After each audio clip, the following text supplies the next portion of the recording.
अल्हम्दुलिल्लाह नहमदुहु व नस्तईनुहु व नस्तगफिरुह व नऊज़ु बिल्लाहि मिन शुरूरि अनफुसिना व मिन सय्यिआति अअमालिना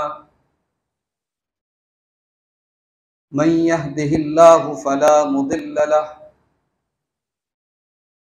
व मन युद्लिल फला हादिय लहु व अशहदु अल्ला इलाहा इल्लल्लाहु वहदहु ला शरीक लहु व अशहदु अन्न मुहम्मदन अब्दुहु व रसूलुहु या अय्युहल्लज़ीना आमनुत्तक़ुल्लाहा हक़्क़ तुक़ातिही व ला तमूतुन्न इल्ला व अंतुम मुस्लिमून या अय्युहन्नासुत्तक़ू रब्बकुमुल्लज़ी ख़लक़कुम मिन नफ्सिन वाहिदह व ख़लक़ मिन्हा ज़ौजहा व बत्त मिन्हुमा रिजालन कसीरन व निसाअ वत्तक़ुल्लाहल्लज़ी तसाअलून बिही वल अरहाम इन्नल्लाहा काना अलैकुम रक़ीबा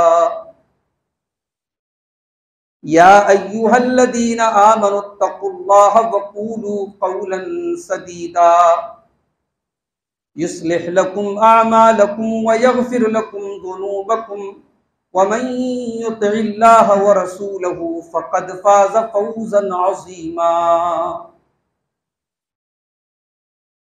अम्मा बअदु फ़इन्न ख़ैरल हदीस किताबुल्लाह व खैरल हदी हदी मुहम्मदिन सल्लल्लाहु अलैहि वसल्लम व शर्रल उमूरि मुहदसातुहा व कुल्ल मुहदसतिन बिदअह व कुल्ल बिदअतिन ज़लालह व कुल्ल ज़लालतिन फिन्नार। अऊज़ु बिल्लाहि मिनश शैतानिर रजीम। बिस्मिल्लाहिर रहमानिर रहीम। इन्नल्लाहा ला युग़य्यिरु मा बिक़ौमिन हत्ता युग़य्यिरु मा बिअन्फुसिहिम व इज़ा अरादल्लाहु बिक़ौमिन सूअन फ़ला मरद्द लहु व मा लहुम मिन दूनिही मिन वाल। मुहतरम हाज़रीन जुमा, खुतबे मसनूना के बाद सूरह राद की आयत नंबर 11 आपके सामने तिलावत की गई। ये आयत करीमा दुनिया के अंदर जितनी भी कौमें अब तक आई हैं उनके उरूज व ज़वाल की वजह बताती है ये आयत। कोई भी कौम क्यों उरूज पाती है और कोई भी कौम क्यों ज़वाल पजीर होती है, क्यों बर्बाद होती है, अल्लाह ताला इस आयत करीमा में उरूज और ज़वाल, किसी कौम की तरक्की और किसी कौम की बर्बादी, दोनों की वजह बताता है। आइए पहले आयत करीमा को समझते हैं, फिर बात आगे बढ़ाते हैं। अल्लाह फरमाता है इन्नल्लाहा ला युग़य्यिरु मा बिक़ौमिन हत्ता युग़य्यिरु मा बिअन्फुसिहिम। बेशक अल्लाह ताला किसी कौम के हालात को नहीं बदलता, किसी कौम को खुशहाली से बदहाली की तरफ नहीं लेके जाता, किसी कौम को उरूज से ज़वाल की तरफ लेकर के नहीं जाता। हत्ता युग़य्यिरु मा बिअन्फुसिहिम, जब तक उस कौम के लोग खुद अपने करतूतों को बदल न लें, जब तक उनकी हरकतें न बदल जाएं, उनके करतूत न बदल जाए, तब तक अल्लाह ताला उनकी सिचुएशन को नहीं बदलता। व इज़ा अरादल्लाहु बिक़ौमिन सूआ, और जब अल्लाह ताला किसी कौम के साथ बुराई का इरादा कर ले, किसी कौम को बर्बाद करने का इरादा कर ले, फला मरद्द लहू, तो उस कौम को फिर उस बर्बादी से कोई बचाने वाला नहीं है। वमा लहुम मिन दूनिही मिन वाल, और अल्लाह के सिवा कोई नहीं है जो उनकी हिमायत कर सके, उनका सपोर्ट कर सके। आज एक कौम की हैसियत से आज उम्मत मुस्लिमा कहां खड़ी है मेरे प्यारे साथी? आज हम मुसलमान दुनिया में किस पोजीशन पर हैं? दुनिया हमें किस नजर से देखती है और हम हकीकत में कहां खड़े हैं? हम क्या थे और क्या हो गए? बकौल इकबाल, कभी ये नौजवान मुस्लिम तदब्बुर भी किया तूने, वो क्या गिरदू तू जिसका है एक टूटा हुआ तारा। अल्लामा इकबाल कहते हैं कि ऐ मुसलमान नौजवान, तू गौर कर, तो कौन से आसमान का टूटा हुआ तारा? तो दुनिया में एक मिशन लेकर के आया था। जब रुस्तम के दरबार में हजरत रिबी इब्ने आमिर रजी अल्लाह तआला अन्हु से पूछा था रुस्तम ने, ईरानी कमांडर ने, कि क्यों तुम दुनिया में क्या करना चाहते हो, तुम्हारा मिशन क्या है, तुम्हारा गोल क्या है, तुम्हारा टारगेट क्या है, तुम्हारा एम क्या है, तुम्हारा मकसद क्या है? तो हजरत रिबी इब्ने आमिर रजी अल्लाह तआला अन्हु ने जवाब दिया था, क्या रुस्तम, कान खोल करके सुनिए, जिना लिनुखरिजल इबाद मिन इबादतिल इबादी इला इबादतिल्लाह। तो पूछता है कि हम क्यों दुनिया में आए, हम क्या करना चाहते हैं? हमारा एक ही मिशन है कि क्रिएशन की इबादत ना हो क्रिएटर की इबादत, मखलूक की इबादत ना हो अल्लाह की इबादत, बंदों की गुलामी से निकाल कर अल्लाह की बंदगी की तरफ लेके जाने के लिए हम आए। तो पूछता है कि हम क्यों आए हैं? वमिन जौरिल अदियान इला अदलिल इस्लाम। ये दुनिया के नकली मजाहिब ने, ये इंसानों के बनाए हुए मजाहिब ने, ये इंसानों के गढ़े हुए मजाहिब ने लोगों के ऊपर तरह तरह के जुल्म सितम करके रखे हैं।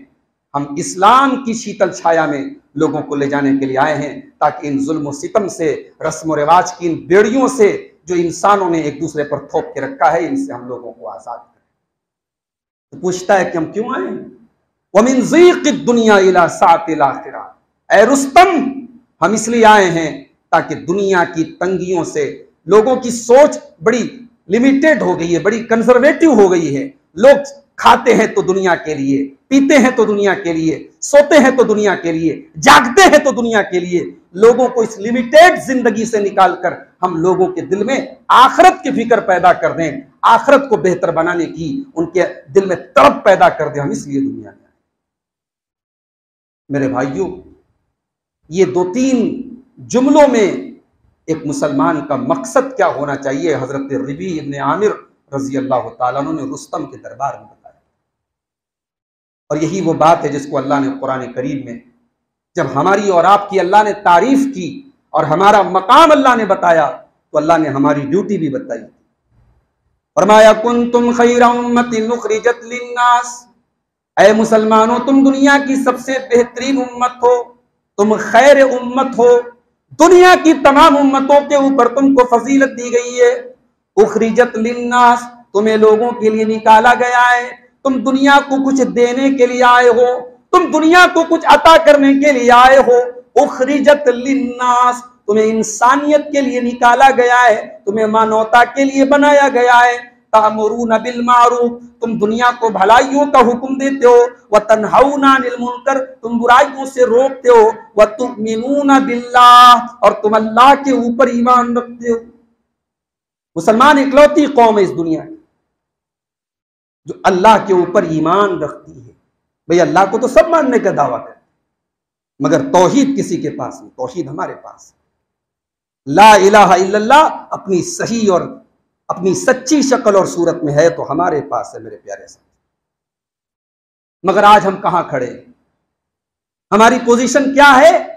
अबू दाऊद की वो हदीस शायद आपने पहले भी किसी जुमा के खुतबे में, किसी तकरीर में सुनी होगी, आज फिर से मैं रिपीट कर देता हूं। हदीस के अल्फाज पढ़ते चले जाओ, ऐसा लगता है कि अल्लाह के नबी आज के दौर की पेशिनगोई कर रहे हैं और आज के दौर के हालात को सामने रख करके अल्लाह के प्यारे नबी सल्लल्लाहु अलैहि वसल्लम की बातें कह रहे हैं। फरमाया यूशिकुल मन तदा अलैकुम, ऐ मेरी उम्मत के लोगों, वो जमाना भी तुम पर आएगा जब दुनिया की सारी कौमें तुम पर टूट पड़ेंगी। कमा तदालकलतुइला कसातिहा, जैसे दस्तरखान बिछाओ और खाने वाले लाइन लगा करके खा रहे हो। 10 लोगों की जगह है, 10 लोग खा रहे, बाकी 10 लोग वेटिंग में खड़े हैं कि ये खा करके उठे तो हम खाएं। तुम्हें खाने के लिए, तुम्हें हड़पने के लिए, तुम्हारे जान माल इज्जत आबरू पर हमले करने के लिए लोगों के दरमियान मुकाबले होंगे, लोग लाइन में लगे होंगे कि पहले तुम इनकी इज्जत को तार तार करो, पहले तुम इनको लूटो और खसूटो, फिर हम लूटेंगे और खसूटेंगे। अल्लाह के प्यारे नबी फरमा रहे हैं कि जिस तरीके से खाने के लिए लाइन लगती है, मुसलमानों तुम पर दुनिया की कौमें पिल पड़े।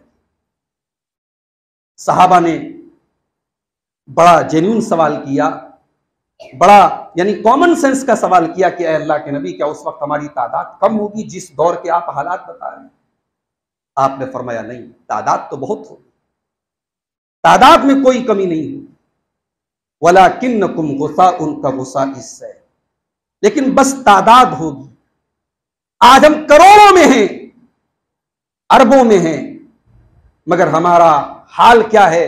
अल्लाह की कसम, हम उन 313 के बराबर नहीं हैं जो बद्र के मैदान में मेरे नबी के साथ खड़े।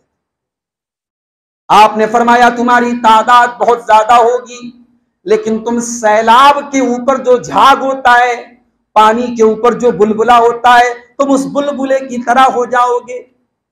अल्लाह तबारक व तआला दुश्मनों के दिलों से तुम्हारे रोबो दबदबा को खत्म कर देगा और तुम्हारे दिलों में वहन डाल देगा, कमजोरी डाल देगा। सहाबा ने पूछा, अल्लाह के नबी कौन सी कमजोरी डाल देगा? आपने फरमाया हुब्बुद दुनिया व कराहियतुल मौत, तुम्हें दुनिया से मोहब्बत हो जाए और तुम्हें मौत से कराहियत हो जाए। नबी के साथ 313 जब लड़ने गए थे तो उनके अंदर यही 2 चीजें नहीं थी, उन्हें दुनिया से मोहब्बत नहीं थी और मौत से उनको कोई डर नहीं था।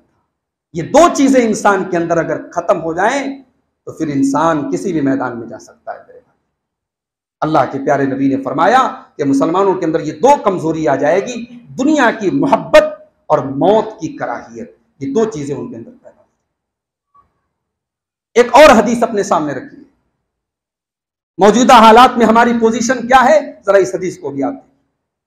अल्लाह के प्यारे नबी सल्लल्लाहु अलैहि वसल्लम फरमाते हैं, इज़ा तबायातुम बिलकीनती, जब तुम कारोबार में चोरी करने लगोगे। उस जमाने में एक कारोबार का तरीका था जिसको बैईना कहते थे। वो एक तरीके की आप कह सकते हैं चोरी थी, खयानत थी। आज तो चोरी और खयानत की हजारों शक्लें हमारे समाज में राइज हो गई। आपने फरमाया जब तुम बैईना करने लगोगे, जब तुम कारोबार में फ्रॉड करने लगोगे, वह अखज़तुम अज़नाबल बकरी, और तुम गाय की दुम को पकड़ करके बैठ जाओगे। उस जमाने में गाय और मवेशी पालना ये जाहिर उस जमाने की बहुत बड़ी दौलत थी। आज आप उसको अपने कारोबार के साथ जोड़ दीजिए, आज आपका जो बिजनेस है, जो कारोबार है, जो कैपिटल है, उसके साथ आप जोड़ दीजिए। आपने फरमाया तुम गाय की दुम पकड़ करके बैठ जाओ। वरज़ीतुम बिज़्ज़र्इ, और तुम अपनी खेती बाड़ी के ऊपर, अपनी दुनिया की दौलत के ऊपर मगन हो जाओगे। वतरक्तुमुल जिहादा, और अल्लाह की राह में कुर्बानी का जज्बा तुम्हारे अंदर से खत्म हो जाएगा। सल्लल्लाहु अलैकुम ज़ुल्ला, तो उस वक्त अल्लाह ताला इतनी बड़ी जिल्लत और रुसवाई में तुमको डाल देगा। ला यनज़िहु, कि वो जिल्लत तब तक खत्म नहीं होगी, हत्ता तरजिउ इला दीनिकुम, जब तक तुम अल्लाह के दीन की तरफ रुजू न करोगे।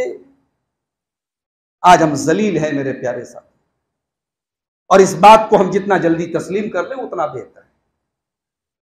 और आज हमारे खुतबे जुमा का यही उन्वान है कि हम जलील क्यों हैं, हमारी जिल्लत के असबाब क्या है, उसके रीजंस क्या है, उसके कॉजेस क्या है, क्यों हम आज दुनिया में जलील। भाई हम तो मुसलमान हैं ना, कुरान पढ़ते हैं, ला इलाहा इल्लल्लाह मुहम्मदुर रसूलुल्लाह के इकरार करते हैं, और अल्लाह ने तो वादा किया था कि हम ईमान वालों की जरूर मदद करें। अल्लाह का वादा तो झूठा नहीं हो सकता। अल्लाह ने सूरह मोहम्मद के अंदर फरमाया, या अय्युहल्लज़ीना आमनू इन तंसुरुल्लाह यंसुरकुम व युसब्बित अक़दामकुम, ऐ ईमान वालो अगर तुम अल्लाह की मदद करोगे तो अल्लाह जरूर तुम्हारी मदद करेगा। व युसब्बित अक़दामकुम, तुम्हारे कदम को जमा करके रखेगा, तुम्हें मजबूत रखेगा। अल्लाह ने कुरान में एक जगह और फरमाया, इन्ना लनंसुरु रुसुलना वल्लज़ीना आमनू फिल हयातिद दुनिया व यौम यक़ूमुल अशहाद। हम अपने रसूलों की मदद करते हैं और हम ईमान वालों की मदद करते हैं, दुनिया में भी और आखिरत में भी। तो कहां है अल्लाह की मदद? क्यों आज अल्लाह की मदद नहीं आ रही? और क्यों आज, चाहे हम अपने मुल्क के हालात को देखें नेशनल लेवल के ऊपर, चाहे हम इंटरनेशनल लेवल के ऊपर हालात को देखें, आज हम जलील और रुस्वा क्यों हैं? मैं चाहता हूं कि आज मुख्तसर सी बात जो है इस मौजू पर किया जाए। पॉइंट्स तो बहुत सारे हैं, लेकिन मुख्तसर वक्त में मैं 8 पॉइंट पर आपके सामने बात रखूंगा कि आज जो है वो मेजर रीजंस क्या है, वो अहम असबाब क्या है, वो बुनियादी चीजें क्या है जिनकी वजह से आज हम और आप जलील और रुस्वा हैं। मैं उम्मीद करता हूं कि हम इन असबाब को सुनने के साथ साथ इनको समझेंगे और अपनी इन कमजोरियों को इंशाअल्लाह हम दूर करेंगे। सबसे पहली चीज, हम जलील क्यों हैं? सबसे पहली वजह, भाई हमारे दीन की जड़ क्या है? तौहीद है। हमारे दीन की बुनियाद क्या है? तौहीद है। हमारी आइडेंटिटी क्या है? तौहीद है। हमारी पहचान क्या है? तौहीद है।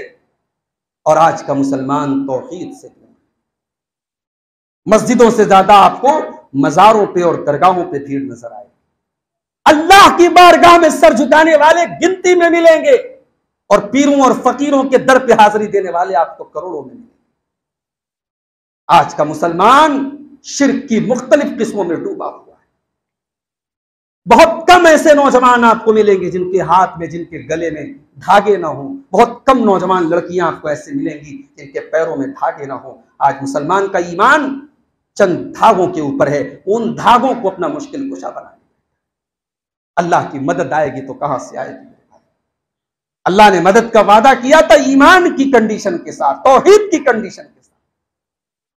कुरान मजीद का 18वां पारा उठाओ, सूरह नूर की आयत नंबर 55 में अल्लाह फरमाता है, वादल्लाहुल्लज़ीना आमनू मिनकुम व अमिलुस्सालिहाती, ऐ ईमान वालों तुमसे अल्लाह का वादा है, लयस्तखलिफन्नहुम फिल अर्दी कमस्तखलफल्लज़ीना मिन क़ब्लिहिम, कि अल्लाह ताला तुमको जमीन के अंदर हुकूमत भी अता फरमाएगा, इख्तिदार भी अता फरमाएगा जैसे तुमसे पहले के लोगों को अता किया था। वला युमक्किनन्न लहुम दीनहुमुल्लज़ी इर्तदा लहुम, और अल्लाह अपने दीन को दुनिया में गालिब भी करेगा। वला युबद्दिलन्नहुम मिन बादि खौफिहिम अमना, और अल्लाह ताला तुम्हें अमन और चैन और सुकून अता फरमाएगा। शर्त क्या है? शर्त यह है, याबुदूननी ला युशरिकून बी शैया, कि तुम सिर्फ और सिर्फ मेरी इबादत करो, मेरे साथ शिर्क मत करो। लेकिन आज उम्मत के अंदर शिर्क हो रहा है। और शिर्क की कौन सी ऐसी किस्म है मेरे भाई?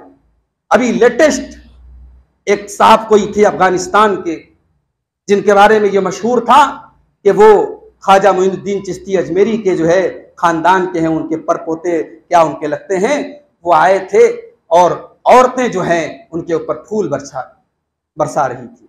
नासिक के अंदर, महाराष्ट्र के अंदर वो इंसान रहता था। और अभी लेटेस्ट एक न्यूज आई, अच्छा वो इतना ज्यादा लोग उसको मान रहे हैं, उसके आगे सजदे कर रहे हैं, उसके पैर चूम रहे हैं, औरतें उसके सामने जो है झुक रही हैं, तमाम चीजें हो रही हैं। और अभी लेटेस्ट खबर आई कि उसके ड्राइवर ने, कोई मामला था, उसको गोली मार के खत्म कर दिया। ये आज का मुसलमान कर रहा है, जिंदों के आगे झुक रहा है, मुर्दों के आगे झुक रहा है, तावीज़ और गंडे लटका रहा है। दुकानों मकान की खैर बरकत के लिए उल्टी सीधी गिनतियां इसने कमरे और दुकानों पे लटका के रखी हैं, और ये हमारे ईमान का हाल है। उसके बाद हम ये एक्सपेक्ट करते हैं कि अल्लाह की मदद आएगी। अल्लाह की मदद कहां से आएगी? तो ये जो शिर्क हो रहा है, अल्लाह के नबी ने इसकी पेशन गोई की। अल्लाह के प्यारे नबी ने फरमाया सल्लल्लाहु अलैहि वसल्लम, ला तक़ूमु अस्साअतु हत्ता तल्हक़ क़बाइलु मिन उम्मती बिल मुशरिकीन, कयामत उस वक्त तक नहीं आएगी जब तक मेरी उम्मत के अंदर कुछ लोग मुशरिकों के साथ नहीं मिल जाएंगे। वह हत्ता याबुदुल औसान, और आस्तानों की, बुतों की, दरगाहों की पूजा मेरी उम्मत के अंदर भी की जाएगी। बकरे ज़बा हो रहे हैं साहब, बड़े पीर साहब के नाम पे जानवर ज़बा हो रहे हैं, मुर्गे ज़बा हो रहे हैं सैयद सालार मसूद गाजी के नाम पे, ख्वाजा मोइनुद्दीन चिश्ती अजमेरी के नाम पे, और हजारों। आपके इसी बिहार में सहसराम एक जगह है, मैं बहुत पहले वहां गया था, मुझे किसी ने बताया कि साहब वहां हर घर में कोई ना कोई मज़ार है। ये मुसलमान की अकीदे का ये हाल है। और उसके बाद हम ये उम्मीद लगाएं कि अल्लाह की मदद क्यों नहीं आती? एक और हदीस सुनिए, शिर्क कहां तक पहुंचेगा इस उम्मत के अंदर। सही मुस्लिम की रिवायत, अल्लाह के नबी ने फरमाया, ला तक़ूमुस्साअतु, क़यामत नहीं आएगी, हत्ता तज़तरिबा अलयातु निसाई दौसिन अला ज़िल खलसा, जब तक के दौस कबीले की औरतें तवाफ नहीं करेंगी जुल खलसा नाम के बुत की। ये दौस कबीला कौन सा कबीला था भाई? हजरत अबू हुरैरा का कबीला था, अरब का बड़ा मशहूर कबीला था। और उस कबीले का एक बुत था जिसकी वो लोग पहले पूजा करते थे, इबादत करते थे, उसका नाम था जुल खलसा। अल्लाह के प्यारे नबी फरमा रहे हैं कि ये दौर भी आएगा कि अरब के अंदर वो कबीला फिर से अपने बाप दादा जिस बुत की इबादत करते थे, हालात यहां तक पहुंचेंगे उस बुत के आगे तवाफ करेंगी दौस कबीले की।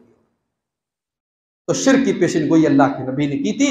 जब तक हम शिर्क की जड़ों को अपने समाज से नहीं उखाड़ फेंकेंगे, जब तक हम तौहीद के ऊपर नहीं आएंगे और तौहीद का मतलब नहीं समझेंगे, तब तक अल्लाह की मदद नहीं आएगी।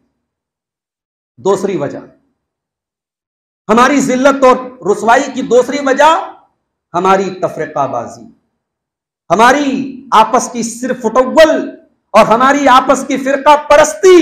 और हालात यहां तक पहुंच गए कि आज हमसे ज्यादा गैरों को पता है कि इनके अंदर कितने ग्रुप्स हैं और कितने फिरके और कितने मसलक हैं। और आईबी से लेकर के सीआईडी तक और इंटेलिजेंस से लेकर के पुलिस महकमे तक और मंत्रियों से लेकर के तमाम वज़रा तक सबको पता है कि मुसलमान कहीं बिरादरियों के नाम पर बटा है, कहीं मसलक के नाम पर बटा है। और इस कदर बटा है कि एक मसलक वाला दूसरे मसलक को काफिर समझता है और एक मसलक वाला दूसरे मसलक के पीछे नमाज नहीं पढ़ता है। और यहां तक मामला पहुंचा कि एक मसलक का इंसान इंतकाल करता है और दूसरे मसलक का अगर मौलवी उसके जनाजे की नमाज पढ़ा देता है तो फिर फतवा आता है कि साहब जनाजे की नमाज जिन लोगों ने पढ़ी उनका निकाह टूट गया। और फिर पूरे गांव में इज्तिमाई निकाह हो रहा है, एक तरफ से लोग निकाह पढ़ रहे हैं अपनी बीवी के साथ दोबारा, क्योंकि सबका निकाह टूट गया। ये मजाक मीडिया में बनता है और हम देख रहे हैं मेरे भाइयों, हमारा आपस का इख्तिलाफ भी ये हमारी जिल्लत और रुसवाई की बहुत बड़ी। किसी को अपनी बरादरी पर नाज है कि साहब मैं सैयद हूं, मैं शेख हूं, मैं अफगानी हूं, मैं फला हूं, मैं फला हूं। इस्लाम के अंदर इस बरादरी बात का कोई तसव्वुर नहीं है मेरे भाई। इस्लाम तो वो दीन है जिसने हबशा के रहने वाले बिलाल को भी नबी के सहाबा के दरमियान वो पोजीशन दी थी कि जब हजरत बिलाल को हजरत अबू बकर ने आजाद किया तो हजरत उमर कहा करते थे कि हमारे आका अबू बकर ने हमारे आका बिलाल को आजाद किया। आतका सैयदना सैयदना, हमारे सैयद ने, हमारे सरदार ने, हमारे आका अबू बकर ने हमारे आका बिलाल को आजाद किया। बिलाल को भी अपना सरदार और अपना आका कह रहे हैं और अबू बकर को भी अपना आका कह रहे हैं। ये इस्लाम की तालीम है मेरे प्यारे साथियों। और इस्लाम की तालीम तो ये है कि एक ही सफ में समाज का कमजोर तरीन इंसान भी खड़ा है और उसी सफ में समाज का सबसे अमीर तरीन आदमी भी खड़ा है। एक ही सफ में खड़े हो गए महमूद व अयाज, न कोई बंदा रहा न कोई बंदा नवाज। तो इस तफरीकाबाजी की इस्लाम में कोई गुंजाइश। अल्लाह ने फरमाया वला तनाज़उ, तुम आपस में इख्तिलाफात न करो, तुम आपस में फूट न डालो, तुम आपस में बंटवारे न करो, फतफशलू, वरना तुम कमजोर पड़ जाओगे, व तज़हब रिहुकुम, तुम्हारी हवा उखड़ जाएगी। तो ये दूसरी वजह है। तीसरी वजह हमारी जिल्लत और रुसवाई, अल्लाह के रसूल सल्लल्लाहु अलैहि वसल्लम की नाफरमानी। गज़वे उहुद में सिर्फ एक नाफरमानी हुई थी। अल्लाह के नबी ने पहाड़ी के किनारे 50 सहाबा को खड़ा किया था और उनको ये डायरेक्शन दिया था कि जंग के हालात कुछ भी हो जाएं, आप अपनी पोजीशन से ना हटिएगा। मगर जब मुसलमानों ने जंग जीत ली और माले गनीमत को हासिल करने लगे तो उन 50 लोगों ने जब देखा ये मंजर तो कहा अब तो मामला खत्म हो चुका है, अब माले गनीमत को हासिल किया जा रहा है, अब अल्लाह के प्यारे नबी का वो ऑर्डर कैंसिल हो गया, अब हमें मैदान जंग में चले जाना चाहिए, अब यहां खड़े रहने की कोई जरूरत नहीं है। हजरत जुबैर रजी अल्लाह तआला अन्हु, हजरत जुबैर रजी अल्लाह तआला अन्हु जो उन 50 तीरंदाजों के सरदार थे, उन्होंने सबको मना किया कि नहीं नहीं, अल्लाह के नबी का बड़ा सख्ती के साथ डायरेक्शन था कि हमें इस पोजीशन को नहीं छोड़ना है। मगर उन लोगों ने उनकी बात नहीं मानी और 50 में सिर्फ 13 लोग उस पहाड़ी के ऊपर रह गए। और उसके बाद कुछ ही देर के बाद खालिद बिन वलीद जो अभी मुसलमान नहीं हुए थे और वो मुशरिकीन के कमांडर थे, उन्होंने पूरी जंग का पासा पलट दिया और मुसलमान जीती हुई जंग हार गए। अल्लाह ने सूरह आले इमरान के अंदर इस वाक़े को जिक्र करते हुए फरमाया कि मुसलमानों वलक़द सदक़कुमुल्लाहु वादहू, याद करो जब अल्लाह ताला ने अपना वादा पूरा किया था, इस्तहुस्सूनहुम बिइज़्निही, तुम अपने दुश्मन का सफाया कर रहे थे अल्लाह के हुक्म से, हत्ता इज़ा फशिलतुम, यहाँ तक कि जब तुम सुस्त पड़ गए, व तनाज़अतुम फिल अम्री, और तुम आपस में इख्तिलाफात करने लगे, व असैतुम, और तुमने रसूल की नाफरमानी की, मिन बादि मा अराकुम मा तुहिब्बूना, जब माले गनीमत को देख करके तुमने रसूल की नाफरमानी कर दी, उसके बाद हमने हालात को बदल दिया और फिर ये हालात तुम पर आए। मेरे प्यारे साथियों, नबी का हुक्म टूटा है तो जीती जंग हारी है, नबी का हुक्म टूटा है तो जीती जंग हारी है। नबी की फौज में मौजूदगी से कुछ नहीं होता, अल्लाह के प्यारे नबी उस फौज के अंदर मौजूद हैं, मगर नबी का हुक्म टूटा है तो जीती जंग मुसलमान हार गए। ये एक रसूल अकरम की मासियत और नाफरमानी का ये अंजाम था। आज हम और आप गौर करें, कदम कदम पे हम अल्लाह के प्यारे नबी की जो है नाफरमानी कर रहे हैं। हमारा नौजवान देखिए आप, उसकी शक्ल सूरत देखिए, उसकी ड्रेसिंग देखिए, उसका हेयर स्टाइल देखिए, और कदम कदम पे औरतों के हालात देखिए, कदम कदम पे हम अल्लाह के रसूल की नाफरमानी कर रहे हैं। अल्लाह की मदद आएगी तो कहां से आएगी? अगर एक मासियत और अल्लाह के रसूल की एक नाफरमानी से अगर जीती जंग हारी जा सकती है मेरे प्यारे साथियों, तो अल्लाह के रसूल की इतनी नाफरमानियां करके हम कैसे उम्मीद कर सकते हैं कि अल्लाह हमको इज्जत और सरबलंदी अता फरमाए। तो ये तीसरी चीज है अल्लाह के रसूल की नाफरमानी।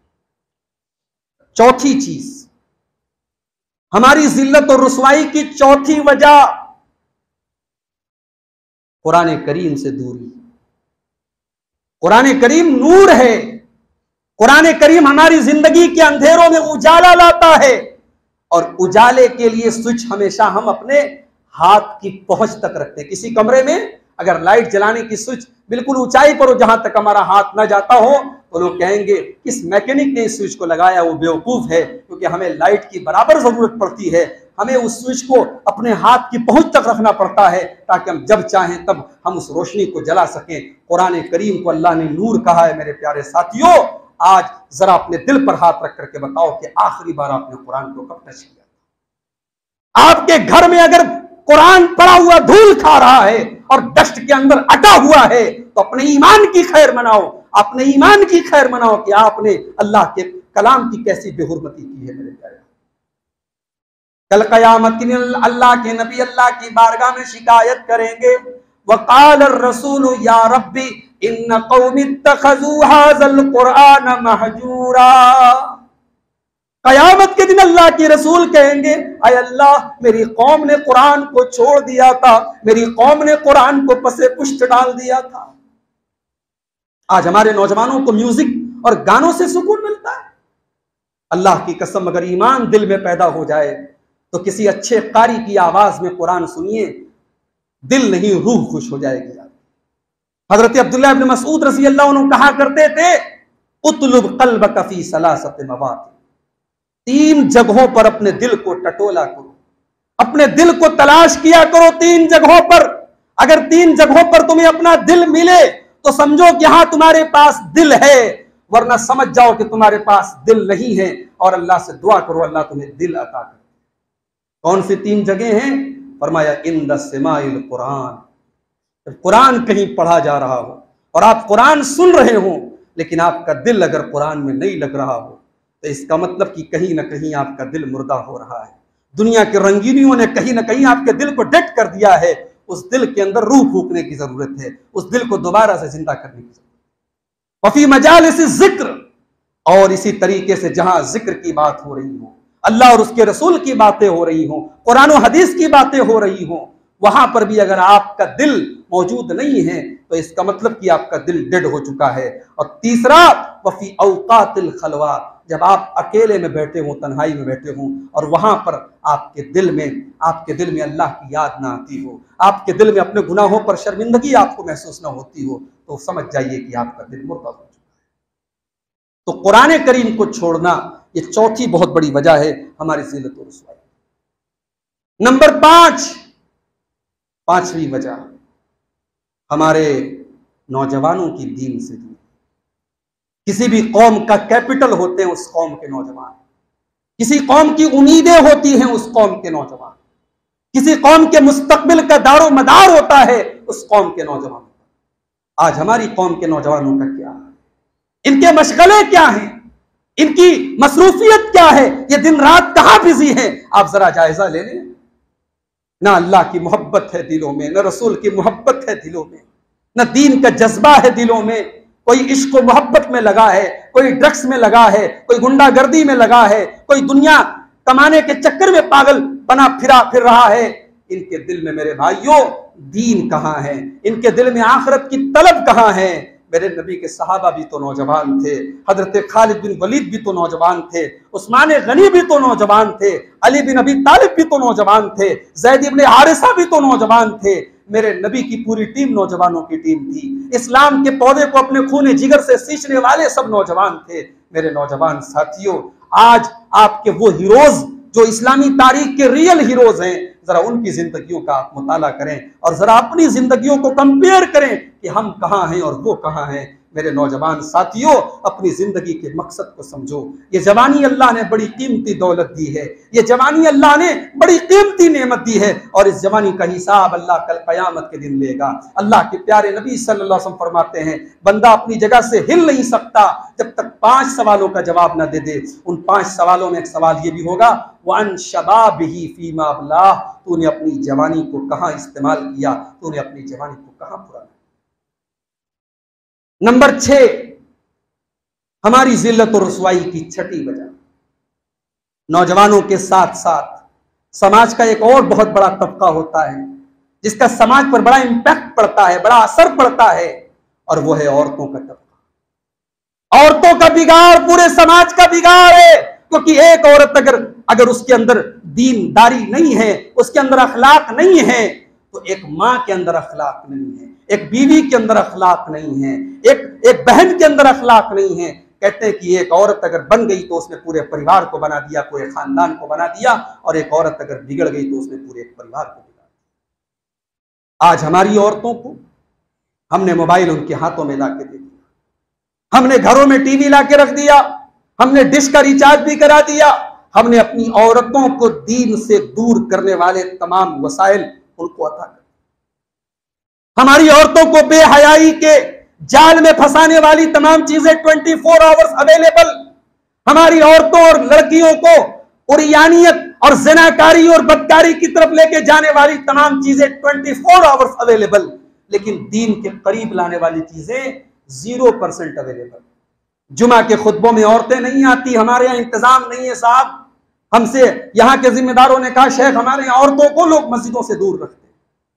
बहुत अच्छी बात है, अगर आपने औरतों को मस्जिद से इसलिए दूर रखा है कि आपका नजरिया यह है कि साहब औरतें बेहयाई करती हैं, बेपर्दगी करती हैं, उनका मस्जिद में आना मुनासिब नहीं है, तो माफ कीजिए, कल से शॉपिंग के लिए भी औरतों को ले जाना बंद कर दीजिए। कल से पटना के बड़े बड़े पिकनिक स्पॉट्स पर भी औरतों को ले जाना बंद कर दीजिए। कल से बाजारों में भी औरतों को ले जाना बंद कर दीजिए।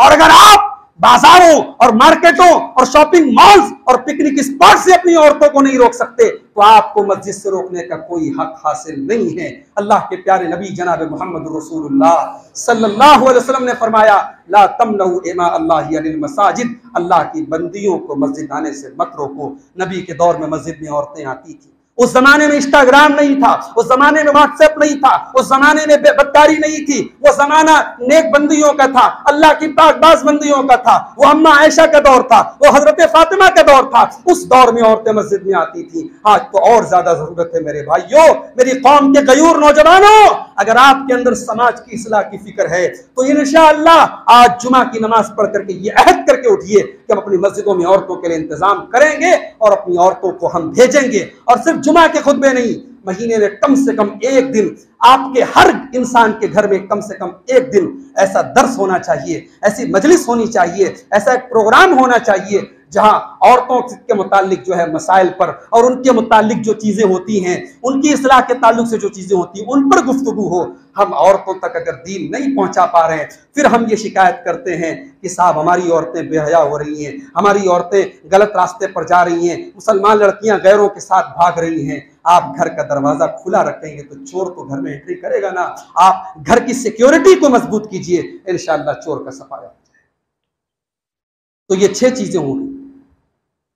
नंबर 7, सातवीं चीज ये है मेरे प्यारे साथियों, हमारी जिल्लत और रुसवाई की सातवीं वजह ये है, हमारे अंदर कुर्बानी का जज्बा नहीं, दीन के लिए कुर्बानी का जज्बा नहीं। दीन हमारी जिंदगी में बहुत सेकेंडरी है कि चलो भाई जुमा का दिन आएगा, सफेद कपड़ा पहन लेंगे, इतर वगैरह लगा के वजू करके मस्जिद में आ जाएंगे। उसके बाद जुमा के बाद अगली शक्ल जो हमारी मस्जिद में नजर आएगी वो अगले जुमा को नजर आएगी। मेरे भाइयों, दीन कोई वीकली साइकिल नहीं है कि जिसको एक हफ्ते में पूरा कर। दीन साल में एक महीना तरावी पढ़ने का नाम नहीं है। दीन का ताल्लुक तो जिंदगी की पहली सुबह से लेकर जिंदगी की आखिरी सांस तक। हम जिस अल्लाह की इबादत करते हैं वो अल्लाह हमारे दिल की एक एक धड़कन का मालिक है, हमारी एक एक सांस का मालिक है। अभी हमारे पड़ोसी मुल्क के एक नौजवान की तस्वीर मैंने इंटरनेट पर देखी। अल्लाह अल्लाह, एक हट्टा कट्टा खूबसूरत नौजवान, बेहतरीन शक्ल सूरत का मालिक, बेहतरीन हेयर स्टाइल का मालिक, आज कैंसर जैसी बीमारी में वो ऐसा मुब्तला हुआ है, आज उसका पूरा बदन गल चुका है और उसकी दोनों जो शक्ल है, जो पहले की और जो अब की शक्ल है, मेरे भाइयों, दोनों शक्लों को आप देखेंगे और कंपेयर करेंगे तो आपकी आंखों से आंसू निकल जाए। मेरे भाइयों, आज अल्लाह ने हमको सेहत दी है। कोरोना का हमने दौर देखा, अच्छे खासे चलते फिरते लोग अल्लाह को प्यारे, हम में से कितने लोगों के वालिदैन अल्लाह को प्यारे हो गए, कितने नौजवान दुनिया छोड़ के चले गए। जाओ कब्रिस्तान में लेटे हुए उन मकीनों से पूछो दुनिया में जिन्होंने बड़े गुलछर्रे उड़ाए थे, बड़ी अल्लाह की नाफरमानियां की थी, आज वो कब्र में अल्लाह को अपना हिसाब दे रहे हैं। मेरे प्यारे साथियों, आज जरूरत इस बात की है कि आज हम और आप अपनी इस जिम्मेदारी का जायजा लें और सोचें कि ये चंद रोजा जिंदगी गुजार कर आखिर अपने रब के पास हमें जाना है और अपने परवरदिगार को जवाब देना है। हमारा रब हमसे पूछेगा, हमने तुम्हें पैसा दिया था, तुमने दीन के लिए कितना पैसा खर्च किया? हमने तुम्हें ताकतवर बनाया था, तुम्हारी कितनी एनर्जी मेरे दीन के लिए खर्च हुई? हमने तुम्हें इंटेलिजेंट बनाया था, तुम्हारी अक्ल और तुम्हारी दानाई और तुम्हारा विजडम मेरे दीन पर कितना इस्तेमाल हुआ? हमने तुम्हें राइटर बनाया था, तुमने दीन के लिए क्या लिखा? हमने तुम्हें मुकर्रिर बनाया था, तुमने दीन को फैलाने के लिए क्या तुम्हारा जो है रोल रहा? हमारी जो भी हमारी टैलेंट और जो भी सलाहियत हो, हम उसको दीन के लिए इस्तेमाल करें मेरे भाइयों, और दीन के लिए कुर्बानी का जज्बा अपने अंदर पैदा करें। अभी हमने अपने अपने जानवरों के गले पर कुर्बानी जो है छुरी चलाकर पेश की है। दीन कुर्बानी का नाम है, और जब तक दीन के लिए कुर्बानी का जज्बा हमारे अंदर पैदा नहीं होगा, हम कामयाब नहीं हो सकते। और लास्ट और आखिरी चीज ये है मेरे प्यारे साथियों कि आज हम जिल्लत और रुसवाई में इसलिए भी मुब्तला हैं क्योंकि हमारे अंदर तवक्कुल की कमी है। अल्लाह की जात पर हमें यकीन नहीं है, अल्लाह की जात पर हमें भरोसा नहीं है। अगर वाकई में भरोसा हो जाए तो गारे सौर में जब अबू बकर सिद्दीक ने घबरा के मेरे नबी से पूछा था, अय अल्लाह के नबी, दुश्मन बिल्कुल करीब आ चुका है और जरा सा अगर वो नीचे देख ले तो हम पकड़ लिए जाएंगे, तो अल्लाह के नबी ने पूरे तवक्कुल और यकीन के साथ कहा था कि मां ज़न्नुका बिइस्नैनिल्लाहु सालिसुहुमा, अय अबू बकर, तुम्हारा क्या ख्याल है, हम सिर्फ दो नहीं हैं, हमारे साथ एक तीसरा भी है अल्लाह। मगर यहाँ तवक्कुल का मतलब मैं ये भी बता दूं, तवक्कुल का मतलब ये नहीं है कि आपके पास गाड़ी है लेकिन आप पैदल चलेंगे कि साहब मुझे अल्लाह की जात पर तवक्कुल है। आप बीमार हैं, आप डॉक्टर के पास नहीं जाएंगे, साहब मुझे अल्लाह की जात पर भरोसा है, शिफा देने वाला अल्लाह है, वो जब चाहेगा तब शिफा देगा। ये तवक्कुल नहीं है, ये तवक्कुल ये नहीं है। तवक्कुल ये है कि आप अल्लाह के असबाब को इख्तियार करें। माँ बच्चे को जन्म तब देती है जब वो उस प्रोसेस से गुजरती है। अगर शादी ही ना हो और मियाँ बीवी का मिलाप ना हो और इंसान औलाद की दुआ करता रहे तो ये अल्लाह का निज़ाम नहीं है मेरे प्यारे भाइयों। अभी एक बड़ा लेटेस्ट वाकया चल रहा है हमारे मुल्क में। केरला से एक जो है नौजवान है शिहाब नाम का, वो 2023 में हज करने के लिए अभी से वो अपने घर से पैदल निकला हुआ है और बड़े उसके वीडियो शेयर हो रहे हैं साहब, बड़े उसके फोटो शेयर हो रहे हैं और लोग बड़ा उसको इनकरेज कर रहे हैं, उसकी हौसला अफजाई कर रहे हैं कि इसको अल्लाह के घर से इतनी मोहब्बत है। अल्लाह की कसम, अल्लाह की कसम, ये अल्लाह के घर से मोहब्बत के नाम पर यह हरकत मुनासिब नहीं है। तिरमिजी की सही रिवायत है, अल्लाह के रसूल के दौर में एक औरत ने मन्नत मानी, नजर मानी अल्लाह के नाम की कि अल्लाह ने अगर मेरा फला काम कर दिया तो मैं पैदल जाऊंगी, अल्लाह के घर का तवाफ करूंगी, पैदल जाऊंगी। अल्लाह के नबी को पता चला, आपने हुक्म दिया कि अल्लाह को तेरे पैदल चलने की कोई जरूरत नहीं है, तो सवारी करके जा करके अपना तवाफ कर, तुझे पैदल जाने की जरूरत नहीं है। आज फ्लाइट का सफर मौजूद है, आज तमाम सफर के वसाइल मौजूद हैं। आज अगर कोई इंसान शोहरत पाने के लिए और फेमस होने के लिए इस तरीके की बात करता है कि हम पैदल हज करने जाएंगे, तो इस बात का डर है, दिल का मालिक तो अल्लाह है, लेकिन इस बात का डर है कि अगर वाकई में कोई इंसान शोहरत के मकसद से ऐसा कर रहा है तो कहीं वो हज और उम्रा उसके लिए वबाल का सबब न बन जाए। इबादत जितनी बड़ी होती है मेरे भाइयों, फिर उसके पीछे आपकी नीयत का सही होना भी उतना इंपॉर्टेंट होता है। लिहाजा तवक्कुल का मतलब ये कि हम असबाब को इख्तियार ना करें, नहीं। नबी ने बद्र में 313 सहाबा को ला करके खड़ा किया, उसके बाद अल्लाह की जात पर भरोसा किया और अल्लाह की बारगाह में हाथ उठाए। तो हमें असबाब भी इख्तियार करना है और अल्लाह की जात पर भरोसा भी रखना है। ये चंद बातें थी। अल्लाह से दुआ है रब्बुल आलमीन हमें जो ये जिल्लत और रुसवाई के जो असबाब बयान किए गए, जो वजूहात बताई गई, अल्लाह ताला इन सब मामलात में हमें अपनी इस्लाह करने की तौफीक अता फरमाए। अल्लाह हमें अक़ीदे तौहीद पर कायम और दायम रखे। अल्लाह अपने रसूल अकरम सल्लल्लाहु अलैहि वसल्लम की इत्तिबा करने की तौफीक अता फरमाए। अल्लाह कुरान के साथ हम सब का ताल्लुक जोड़ दे। अल्लाह हमारे नौजवानों की इस्लाह फरमा दे। अल्लाह हमारी ख़वातीन की इस्लाह फरमा दे। अल्लाह हमारे अंदर दीन के लिए कुर्बानी का जज्बा पैदा फरमा दे। अल्लाह हमारी सफ़ों में इत्तेहाद व इत्तेफाक पैदा फरमा दे। रब्बुल आलमीन हमें अपनी ज़ात पर अल्लाह ताला सही मानों में तवक्कुल करने की तौफीक अता फरमाए। जो हमें बीमार है अल्लाह उनको शिफाए कामिल आजिल अता फरमाए। जो रोज़ी रोटी से परेशान है अल्लाह उनके कारोबार में बरकत नसीब फरमाए। अल्लाह हमारे मुल्क की हिफाजत फरमाए। हमारे मुल्क को ज़ालिमों के जुल्म से, शरीरों के शर से अल्लाह महफूज रखे। जब तक दुनिया में ज़िंदा रखे, इस्लाम पर ज़िंदा रखे और ख़ात्मा हम सबका ईमान पर हो। आमीन व आखिर दावाना अल्हम्दुलिल्लाह।